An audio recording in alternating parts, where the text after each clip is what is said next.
இன்றைக்கு மணிப்பூரிலே 2 பெண்களை நிர்வாணமாக அழைத்துச் சென்றிருக்கிறார்கள் என்றால் நினைத்து பார்க்கிறோம். பெண்கள் பாதுகாப்பான ஒரு இந்தியாவில் தான் நாங்கள் வாழ்கிறோமா என்று.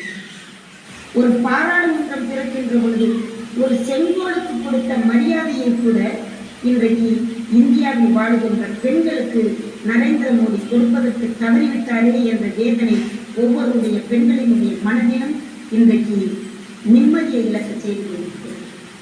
தமிழ்நாட்டில் இருக்கக்கூடிய பாரதிய ஜனதாவை சேர்ந்த பெண்கள் எல்லாம் இன்றைக்கு எதற்கெல்லாமோ குரல் கொடுக்கிறார்கள். இன்றைக்கு மணிப்பூரில் 2 பெண்களை நிர்வாணமாக அழைத்துச் சென்றிருக்கிறார்களே, அவர்களை மானபங்கம் செய்திருக்கிறார்களே, அவர்களை பாலியல் வன்கொடுமை செய்திருக்கிறார்களே, இதை பற்றி ஏன் தமிழகத்தில் இருக்கக்கூடிய பாரதிய ஜனதாவினுடைய தலைவர்கள் வாய் திறக்கவில்லை? எந்த விதமான வார்த்தைகளும் பேசவில்லை.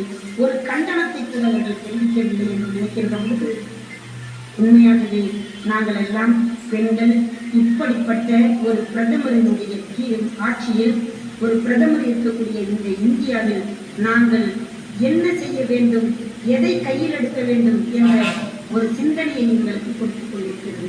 தந்தை பெரியார் என்ற ஒருவர் தான் இந்த பெண்களை மதிக்கக்கூடியவராக இருந்தார். தலைவர் கலைஞர் என்ற ஒருவர் தான் இந்த பெண்களுக்காக சொத்திலே சம உரிமை கொடுத்ததோடு மட்டுமல்லாமல் இன்றைக்கு ஆளுகின்ற ஆட்சியிலும் எங்களுக்கு சம உரிமை கொடுத்து தலை நிமிர்ந்து வைத்தவர் தலைவர் கலைஞர்.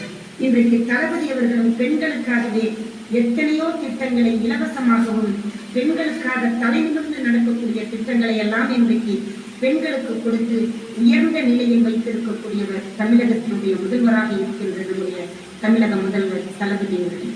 ஆனால் இந்தியாவில் இருக்கக்கூடிய பிரதமர், இந்தியாவை ஆண்டு கொண்டிருக்கக்கூடிய பிரதமர் இன்றைக்கு பெண்களுக்கு எப்படிப்பட்ட ஒரு நிலையை உருவாக்கி இருக்கிறார் என்பதை சிந்தித்து பாருங்கள்.